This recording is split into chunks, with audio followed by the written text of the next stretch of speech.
If you're looking for new construction homes in an amazing location in Charleston, South Carolina, then this video is for you. Today, we're focusing on Johns Island, which has 6 active communities under construction, from townhomes starting in the $500,000 up to custom homes in the millions. And many Charleston buyers don't even know that these options exist. So today, I'm breaking down every community, what you get, what you pay, amenities, and the trade-offs that no one mentions up front. By the end, you'll know which one fits your commute, your budget, and your lifestyle so that you can make the right call.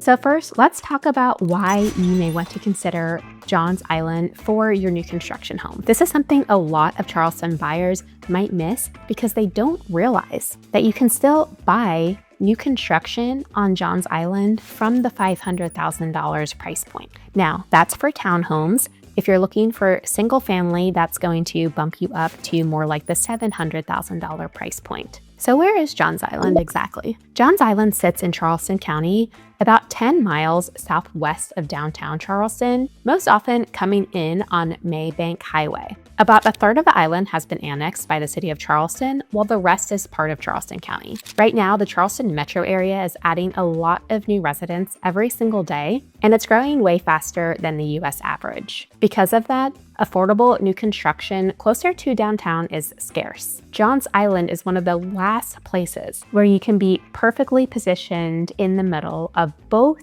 downtown Charleston and the beach, and can still get in for under $600,000. Outside of rush hour, you're usually about 20 to 30 minutes to downtown Charleston. From central Johns Island, you're only about 15 to 20 minutes to one of the best beaches in the area, in my opinion, which is Beachwalker Park outside the gates of Kiawah Island. It's a Charleston County park and it's gorgeous with wide beaches and less people. Now, during peak hours, both Maybank Highway and Main Road, the other entry point to the island, do get backed up. The truth is, in the mornings, you're looking at closer to 30 to maybe even 45 minutes to downtown because there are limited bridge crossings and some real bottlenecks. They are working on some solutions. So for example, they're in the process of building an overpass where the main road meets 17 just over the Kiawah River, and that should help a ton when it's done in about 2 years. The honest truth is that wherever you go in Charleston, there is going to be traffic, especially at peak times. So it's something you just have to be okay with if you're going to live here. I personally think that Johns Island is stunning. It's full of oak trees, Spanish moss,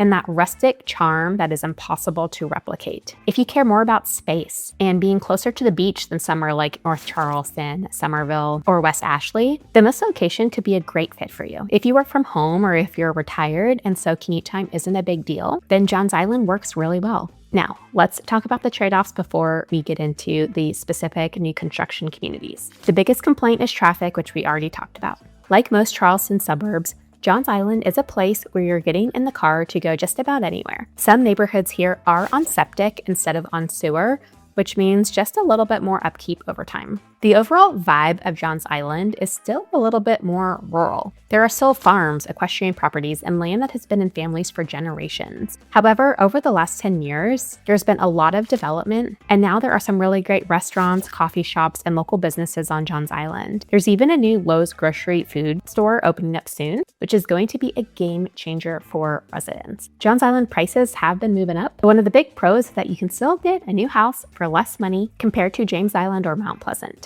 For example, Mount Pleasant's median price point right now is in the high 800s or low 900,000s, but if you're looking at new construction, it's well over $1 million. Probably like 1.5 plus for a new construction home in Mount Pleasant. And yes, on Johns Island, you still will have plenty of new construction options over $1 million as well. But like I said earlier, you can also find it starting in the $500,000. In fact, I just had a client close on a new home on Johns Island in January for $548,000. Okay, so now that you have a quick overview of Johns Island, let's get into these specific communities and what they all have to offer. But first, if you're considering a move to the Charleston area or you're interested in new construction, my team and I work with buyers in these communities around Johns Island, and the rest of Charleston and Summerville every single week.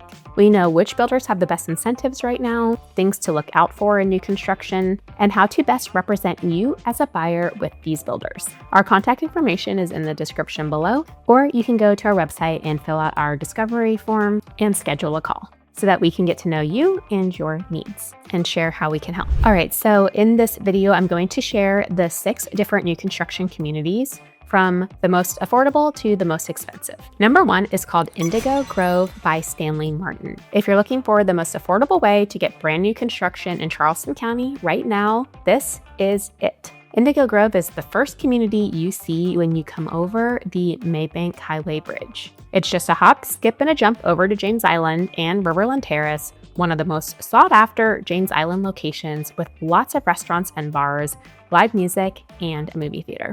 Indigo Grove offers 3-story townhomes as well as detached single-family homes. The townhomes are really spacious. They have open concept kitchens with large islands, outdoor living with rear decks, 3 to 4 bedrooms, 1 to 2 car garages, and flexible first floor level spaces perfect for offices, gyms, or media rooms. The single family homes are elevated drive-under style, often backing to wooded enclaves. There are 3 floor plans ranging from 2,169 square feet to 2,553 square feet with 3 to 4 bedrooms, 2.5 to 3.5 baths. All homes feature an included front porch and options for rear porches, plus a main level primary suite, providing convenience and accessibility for homeowners. The townhomes start in the low to mid $500,000. These are spec homes, so you're at most 6 months from moving in, but they could also have some that are available right away. You're not waiting for a year for the house to get built. The single family homes are mostly spec homes as well, with a few options to build your own where you select the lot, floor plan, and options. For the townhomes, the HOA runs just over $1,200 a year, and that covers lawn care, irrigation, exterior pressure washing, and the termite bond. You still handle your homeowner's insurance, but most of the outside maintenance is taken care of, which makes it really easy, especially if this might be a second home or a lock and leave property if you're going to be traveling a lot, or if you just want to enjoy the convenience of not having to mow your yard. Overall, Indigo Grove is great if you don't want to commute deep into Johns Island, and if you're looking for a more affordable price point compared to some other builders. It is right off the highway, which is convenient. So some of the homes are a little bit closer to the highway, so you'll want to check on the road noise and just make sure it's not bothersome. Now, let's look at a community that takes a totally different approach to Johns Island living, one where you can actually walk to grab your morning coffee. Our second community is called Hayes Park by New Leaf Builders. If you think Johns Island automatically means driving everywhere, then Hayes Park completely flips that idea. This is one of the few places on Johns Island where you can actually walk to grab lunch or a glass of wine instead of having to get in the car every time. Hayes Park is a mixed-use community with a courtyard feel. You've got townhomes in duplex and quadplex styles, all built around a common square. Most of the townhomes and villas fall in the high 500s to mid 600s. Some of the larger homes can push into the high 6s and even upper 700,000s, depending on the layout and finishes. Homes here are built around shared courtyards and simple walking paths with big live oaks all throughout the neighborhood. In a quick 2-minute walk, you have the Heyday restaurant for breakfast, lunch and coffee, Psalm Wine Bar, a butcher shop, furniture store, med spa, and more. New Leaf Builders is a regional builder with great accolades and truly beautiful design finishes. When you walk into the home, it doesn't feel like your run-of-the-mill big box builder. They focus on high-quality materials and more design-forward finishes, and even include things like built-in wood shelving in closets instead of wire racks. This community has a mix of spec homes and some homes where you can still pick the design finishes if you purchase early enough. So what's the trade-off here? Well, your outdoor space is usually a bit smaller, but you can still have a fence for privacy. You're choosing walkability and design over a larger lot. The HOA covers exterior insurance, irrigation, landscaping maintenance for your front yard and common areas, annual pressure washing, and a termite bond for $420 a month. So the HOA is pricier here compared to Indigo Grove for the townhomes. This community works really well for buyers who want a connected lifestyle on Johns Island. If you're someone who would rather have a well-designed home with less maintenance and not keeping up with spaces that you don't use, then this is a community to consider. This is one of the only places on Johns Island where the lifestyle feels just a touch more urban and connected instead of more rural and car focused. But if you prefer being closer to the beach over walkability, then this next community takes a very different approach. And if you're interested in single-family detached homes, then stick around because we've now wrapped up the townhome options and everything moving forward will be single-family detached homes. The third community today is called Miller's Crossing by Dreamfinders Homes. At Miller's Crossing, the homes are built in a classic coastal fashion. They're a drive-under style with the garage underneath the home, something we see a lot in our coastal areas. Miller's Crossing is a small, quiet community with only about 42 homes total. It's down River Road right near the private executive airport. It's 20 minutes to Beachwalker Park and just over 20 minutes to downtown without traffic. It's a more rural, quiet part of Johns Island. There isn't retail right outside the neighborhood. Most of your restaurants and shopping are right off of Maybank Highway or over near Kiawah at Freshfield Village. Most of the homes in Miller's Crossing are 3 to 5 bedrooms and land somewhere in the mid 2,000s to mid 3,000 square feet. Base pricing here starts around $670,000 and runs into about $835,000, with their finished spec homes right now ranging from $755,000 to $810,000, which is their final pricing, not the base price. One thing to know is that Miller's Crossing is on septic, not sewer. That affects long-term upkeep and landscaping. But on the plus side, you do get a slightly larger lot to accommodate for the septic system, so that is a benefit. The HOA here is $800 per year, but it does not have a community pool. Now, a few of the lots could still have enough space to build a backyard pool, but not all of them. It just depends on their location and how they're configured. Miller's Crossing works best for buyers who are willing to give up convenience and instead get beautiful, elevated new construction and more privacy. The elevated design gives some people peace of mind when it comes to flooding risk. And the small, quiet feel of Miller's Crossing is great if you want to lean into Johns Island more rural and peaceful side, but still be a relatively short drive away from the beach and from downtown. Now, if you're someone who loves a water view, then you'll love this next community. Number 4 is Vineyard Lakes by New Leaf Builders. This community is about 7 minutes further into Johns Island from Miller's Crossing. It's really tiny. There are only 14 homes total, and every single one has a lake view. Lot sizes run from about half an acre to almost a full acre throughout the whole community. It's small and intentional. This is a single-family neighborhood with homes ranging from just under 1,800 square feet to just over 3,000 square feet. Prices start in the mid to high 700s and goes into the low 800s. It depends on the home and the finishes. As I said, every home here in Vineyard Lakes either sits on or looks out over a central lake that's just over 5 acres. The lot sizes here are much bigger than what you'll typically find in new construction communities, so that's definitely part of the appeal as well. This community is all about the peace and quiet. Imagine sitting outside with your morning coffee and looking out over the water, all without paying riverfront or oceanfront prices. And because there are only 14 homes total, it feels personal and quiet. This is the kind of place where people actually know their neighbors. This builder, New Leaf Builders, is the same one as Hayes Park, which I talked about earlier. So you're really getting beautiful design finishes here as well. You will not find standard builder grade light fixtures here. They have 10-foot ceilings, 8-foot doors, craftsman trim, low VOC paint, and so much more. Now, when this community opened, you had the option to pick your lot, your floor plan, and your upgrades. Now they're almost sold out, so only have spec home options left. If this community sounds good to you, you'll want to jump on it ASAP. The HOA here is $2,500 annually.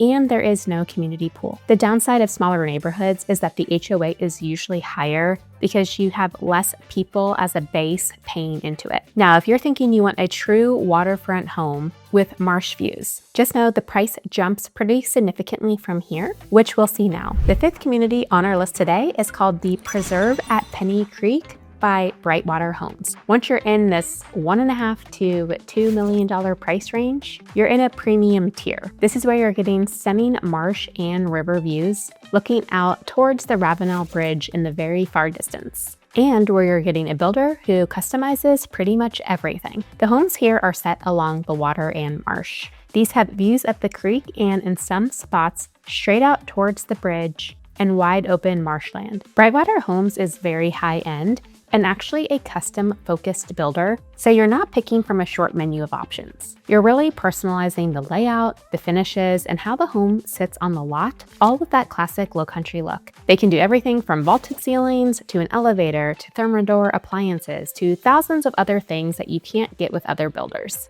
Most builders have limitations on their structural and design options. But because this is a custom build experience, you're not bound to a small menu of choices. The community itself is quiet, with walking paths, spots to gather by the water, community docks, and lots of preserved natural areas, all for about $1,508 annually in HOA fees. It feels very tucked away and peaceful, but at the same time, you're located right off Maybank Highway, right over the bridge. So you're really just skirting Johns Island and can go into Johns Island if you would like to, but you can get to downtown easily without it feeling like a long haul, which is part of the appeal of this location. Buyers here are willing to pay for that design freedom and waterfront setting. But if you want to stay in this price range or go even higher and trade privacy for a full-on resort experience, the next community takes things in a totally different direction. Our sixth and final community today is called Kiawah River,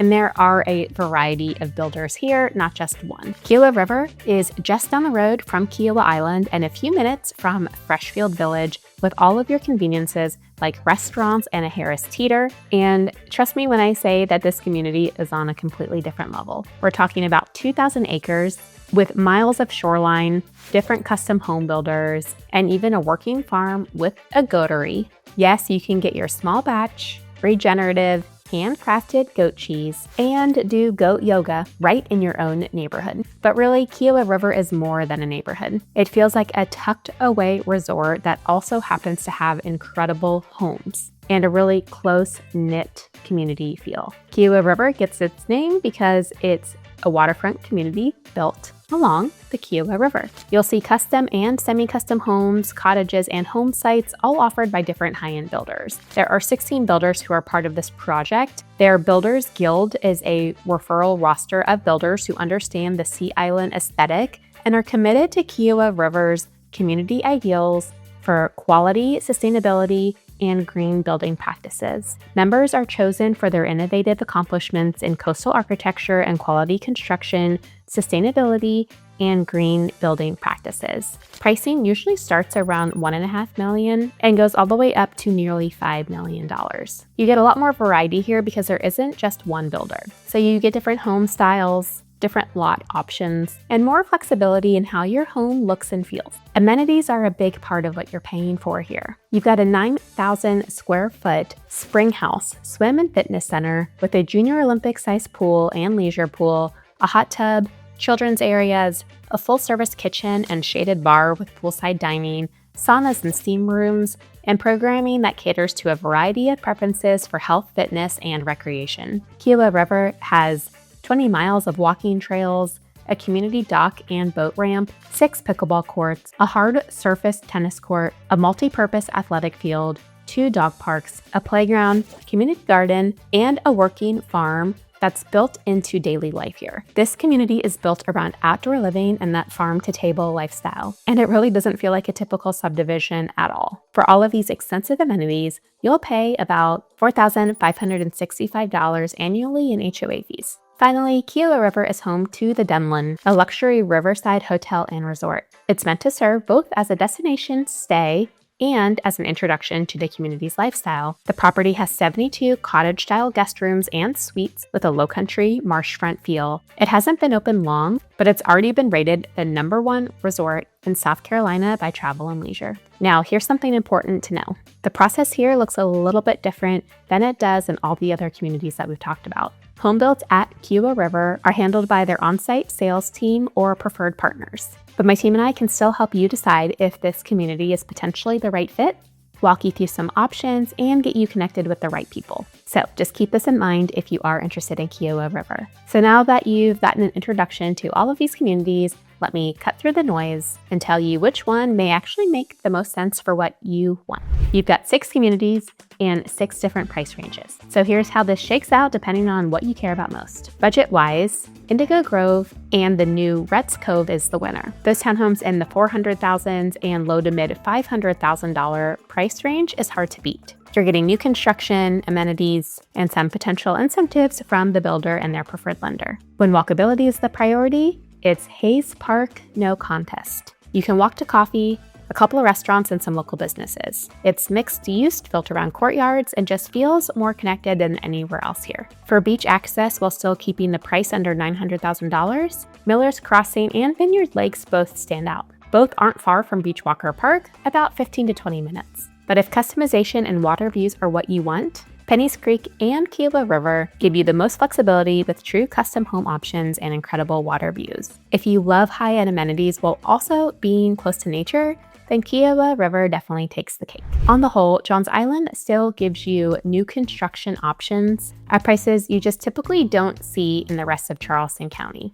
These communities we just talked about are built for different priorities, but they'll only work if you really appreciate that more rustic feel and potentially longer commute actually works for you and fits your lifestyle. If you want to tour these Johns Island communities with a local expert like me and my team, then go ahead and email us at hello@elevateteamcharleston.com. Next, I've linked my breakdown of how to actually win in today's Charleston market and how to avoid mistakes costing buyers tens of thousands of dollars. So don't miss that video next. If you found this video helpful, I'd really appreciate a subscribe, and that way you can be the first one to know about all things Charleston. Thanks so much for watching, and I'll see you in the next video.